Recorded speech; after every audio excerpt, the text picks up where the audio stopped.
bienvenue. Aujourd'hui, on plonge dans un univers fascinant, celui d'Homère, l'Iliade, l'Odyssée. Oui, on le fait avec un guide un peu particulier, Sylvain Tesson, et son livre Un été avec Homère. On va s'appuyer pas mal sur ses réflexions. C'est ça. L'idée, c'est de comprendre pourquoi ces textes si anciens, presque 3000 ans, nous touchent encore autant. Exactement. On va creuser un peu les grands thèmes, hein. La guerre, bien sûr, le destin, les héros, et puis les dieux, la démesure aussi, l'hubris, tout ça à travers le regard de Tesson. Alors au programme, si on peut dire, on va commencer par le mystère Homère lui-même. Qui c'était ce type? Ou ces types, peut-être. Oui, voilà. Et puis pourquoi ça résonne encore? Ensuite, l'importance des lieux, la géographie grecque, cette lumière si spéciale. Hmm. Après, on ira dans l'Iliade, la fureur, la colère, puis l'Odyssée, le voyage, le retour. Et cette fameuse hubris, la démesure. D'ailleurs, Tesson commence fort son livre, avec cette idée que lire Homère, c'est presque lire le journal d'aujourd'hui. Oui, c'est assez frappant comme idée. Il dit que l'homme reste fidèle à lui-même, animal grandiose et désespérant. Grandiose et désespérant. C'est bien trouvé. Ça expliquerait pourquoi ça reste si actuel. C'est ça. C'est cette constance humaine qui fait qu'Homère nous parle toujours. Bon, alors, commençons par le commencement. Homère, le grand point d'interrogation. Poète aveugle, longipus, plusieurs auteurs, un compilateur génial de récits oraux, comme disait Jacqueline de Romilly. Les théories, c'est pas ça qui manque.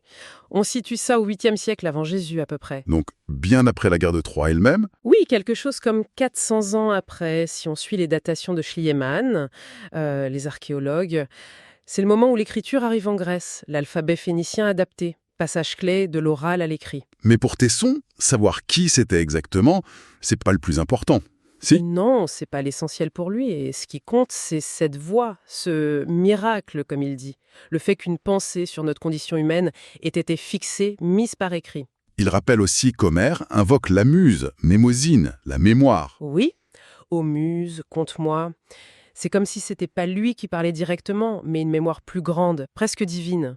Donc, l'identité précise de l'auteur, Devient secondaire. c'est le message qui traverse le temps. Exactement, cette voix. Et cette voix, elle nous parle de quoi? De guerre, de gloire, d'amour, de mort. Enfin, de tout ce qui nous préoccupe toujours, non? Absolument. Ce sont les constantes humaines. C'est là que Tesson parle de l'homme invariable. Même monde misérable ou grandiose. C'est ça. Les décors changent, la technologie aussi, mais au fond, on reste les mêmes. Homère, ce serait un peu notre miroir. Et Tesson va même plus loin. Il y voit une sorte de guide, presque un remède contre certaines tendances actuelles. Oui, il parle d'une conduite pour un homme déployé dans un monde chatoyant. C'est une façon de résister à ce qu'il appelle le cauchemar post-humaniste. Il dit que lire Homère, ça soulève, que c'est une fonction organique. C'est fort comme vision de la lecture. Oui, très fort. Cette idée que la lecture peut être quelque chose de physique, de régénérant, retrouver un souffle, un rythme. Et ce rythme, il est lié au monde sensible, à la géographie. Tesson insiste beaucoup là-dessus, sur le paysage grec. Il est allé écrire son livre là-bas, d'ailleurs. Oui, Atinos, dans les Cyclades, pour ressentir la lumière, le vent, la mer Égée. Il cite Durel. Nous sommes les enfants de notre paysage. Pour lui, Homère et la Grèce, c'est indissociable. Cette lumière grecque, omniprésente chez Homère, presque un personnage. C'est vrai. Tesson souligne ce culte de la clarté. Lumière contre ombre, c'est vie contre mort. Hélios, le soleil, c'est pas un dieu commode, hein. L'épisode des troupeaux du soleil, oui. Les marins d'Ulysse qui dépassent la limite. Exactement. Une transgression contre les ressources, contre l'ordre du monde. Et il le paie cher. Tesson y voit presque une alerte écologique avant l'heure. Et la mer, alors? Souvent hostile, vineuse, stérile. Ah oui, la mer, c'est l'élément imprévisible, le chaos potentiel. C'est là qu'on trouve les monstres, les épreuves, Charybde, Scylla. Peut-être des métaphores des dangers réels de la navigation, hein. Chaque traversée est une aventure. Et les îles aussi. Des mondes à part. Dangereux parfois. Oui, Circé, Calypso, mais aussi des lieux d'initiation. Et puis, il y a Ithaque, le port d'attache, le but. Ce petit royaume qui ancre Ulysse. Toute cette importance des lieux, ça mène à quoi, selon Tesson? À une idée centrale, le consentement au monde. Accepter le réel, avec sa beauté, sa dureté. Le meilleur symbole de ça, c'est le bouclier d'Achille. Ah, la description du bouclier au chant 18 de l'Iliade, c'est incroyable. Oui, Héphaïstos qui forge ce bouclier où on voit tout. La guerre, la paix, la ville, les champs, le travail, les fêtes. Toute la vie humaine. Exactement. C'est le monde dans sa totalité, avec ses contraires qui coexistent. Pour Tesson, c'est ça l'acceptation païenne. Le monde est là, maintenant. Pas d'échappatoire dans un au-delà. Il faut danser avec le réel, comme il dit. Ce bouclier nous mène droit à l'Iliade, que Tesson voit comme le poème du destin. Et ça commence par la colère, hein. Dès le premier vers, chante déesse, lyre d'Achille. On est direct dans le vif du sujet. 10e année de siège, les causes, Hélène, tout ça, c'est presque secondaire. Ce qui compte, c'est cette colère et ce qu'elle déclenche. Mais les dieux, là-dedans, ils tirent les ficelles, non? Ils ont l'air assez humains, parfois mesquins. Tesson les voit un peu comme des metteurs en scène, oui. Des joueurs un peu capricieux qui utilisent les hommes. Nos décombres sont le trône des dieux, c'est une de ces formules choc. Même Zeus qui semble parfois souffler sur les braises humaines pour calmer l'Olympe. C'est un peu ça? Leur grandeur n'empêche pas une certaine partialité, disons. L'Iliade, c'est rempli de scènes cultes. La bouderie d'Achille, évidemment. L'orgueil blessé quand Agamemnon lui pique Briséis. Ça coûte cher aux Grecs, ça. Très cher. Il y a aussi le fameux catalogue des vaisseaux, cette longue liste. Qui peut paraître un peu longue, oui. Mais Tesson y voit une célébration de la diversité grecque, un inventaire poétique du monde, contre l'uniformisation. Et les adieux d'Hector et Andromaque. Difficile de ne pas être ému. Ce choix terrible entre la gloire et le bonheur familial. Hector choisit la gloire. Et sa mort. Il y a aussi le mur construit par les Achaéens, symbole de civilisation, de limite, mais tellement fragile face au destin. L'ambassade auprès d'Achille aussi. Ulysse, Ajax. La force des mots, mais aussi leurs limites. C'est ça. Mais ce qui domine vraiment, et Tesson insiste là-dessus, c'est l'hubris, la démesure. D'abord Patrocle. Ah oui, l'égarement de ce fou.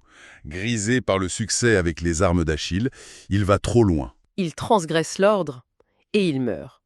Puis Hector, qui commet l'erreur de mettre ces mêmes armes divines contre l'ordre des choses. L'hubris semble se propager. Comme une maladie, oui. Et puis, la deuxième colère d'Achille, après la mort de Patrocle. Là, c'est plus humain du tout. Non, c'est une fureur. Cosmique. Vengesse. Il massacre, il s'acharne, au point que le fleuve Scamandre, plein de sang, se révolte contre lui. Tesson y voit une métaphore écologique d'ailleurs.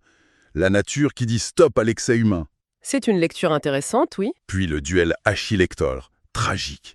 Mais même après, Achille continue dans l'hubris en outrageant le corps d'Hector. Ce qui choque même les dieux. Oui, Apollon surtout.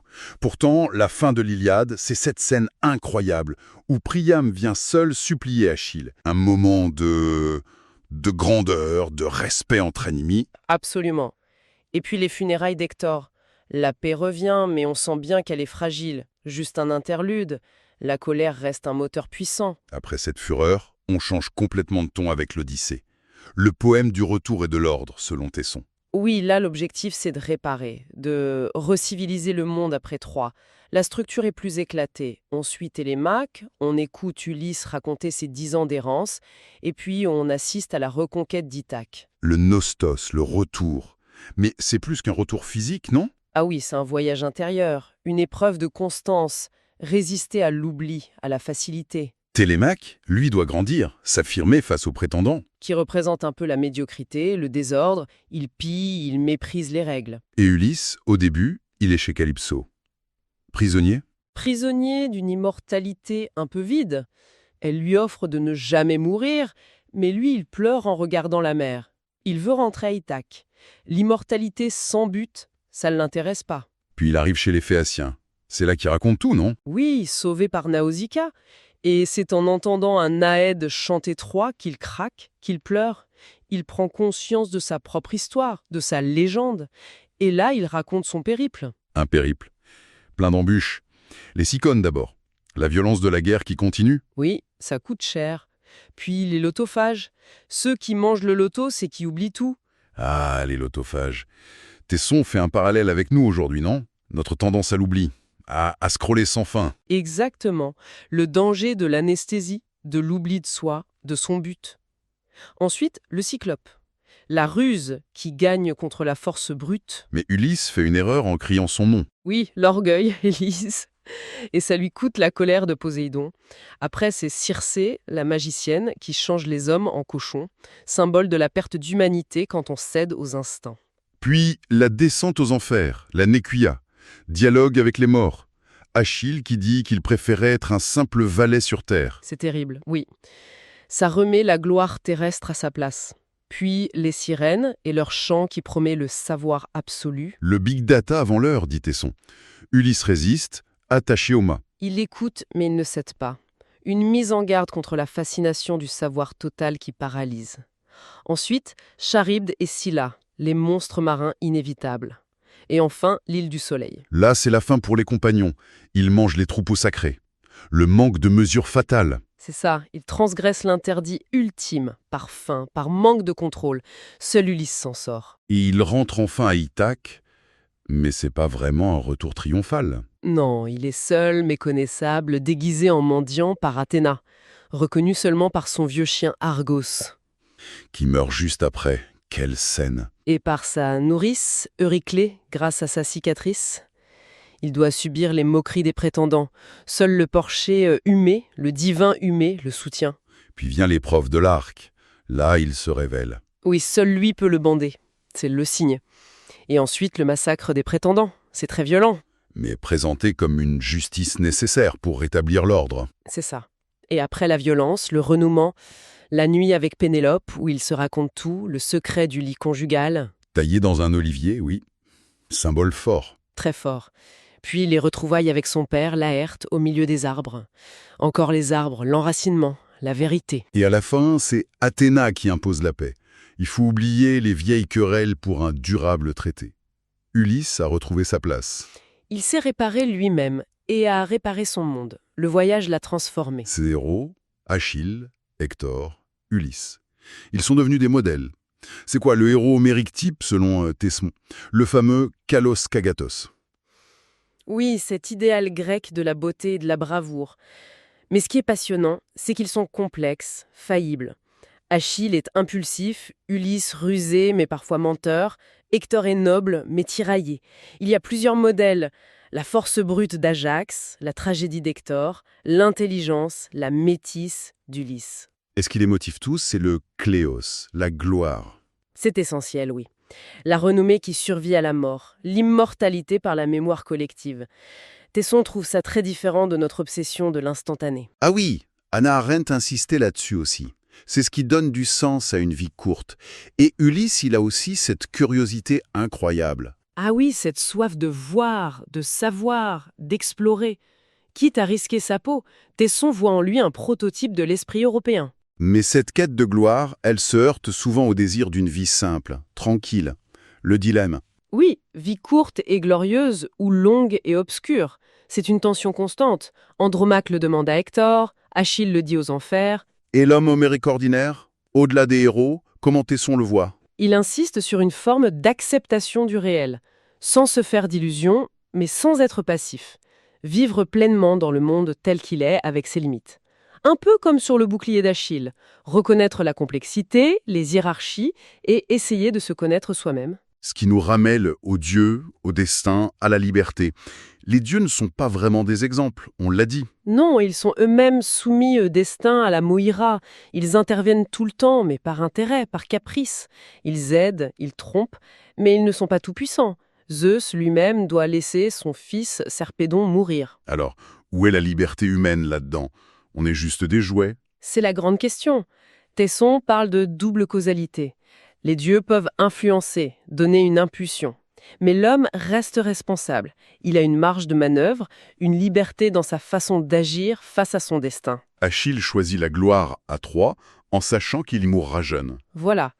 Et Zeus dit au début de l'Odyssée que les hommes aggravent souvent leur sort par leur propre folie en outrant le destin. Mais ils peuvent aussi choisir la sagesse, la mesure, comme Ulysse à la fin. La guerre, évidemment, omniprésente dans l'Iliade. Simone Veil disait que c'était le poème de la force. Tesson note qu'au début, les hommes ont l'air moins pressés de se battre que les dieux. Mais une fois que c'est parti... Ça devient une force autonome. Oui, une ipséité, dit-il, un monstre qui échappe à tout contrôle. Homère décrit ça avec une précision incroyable, presque cinématographique. Les plans larges, les gros plans sur les blessures. Mais sans haine idéologique, c'est frappant, il y a du respect entre ennemis. Tout à fait. Et bien sûr, Tesson relie tout ça aujourd'hui. Son livre, c'est aussi un appel à chérir la paix, ce fameux durable traité si difficile à obtenir. Ce qui nous ramène, pour finir, à l'hubris, la démesure, le péché capital chez Homère. C'est en tout cas la faute qui est toujours punie. Transgresser la mesure, refuser sa condition de mortel, rompre l'équilibre. Ça peut être la fureur guerrière, l'orgueil, la vanité. Ulysse qui nargue le cyclope. Ou l'avidité, comme les compagnons Pythore avec les troupeaux du soleil, ou même Achille face aux scamandres. Le parallèle écologique de Thémis est là aussi, la nature outragée par l'excès. Et la punition est toujours là. La chute, la mort. L'avertissement constant, rien de trop. Connaître ses limites. Au final, en lisant Homère avec ses sons, on voit bien à quel point ces textes sont vivants. L'Iliade nous parle de violence, de destin. L'Odyssée, de notre besoin d'ordre, de sens, des pièges de la vie. Et les deux nous alertent sur cette tentation de l'hubris. Et ça nous pose des questions, forcément.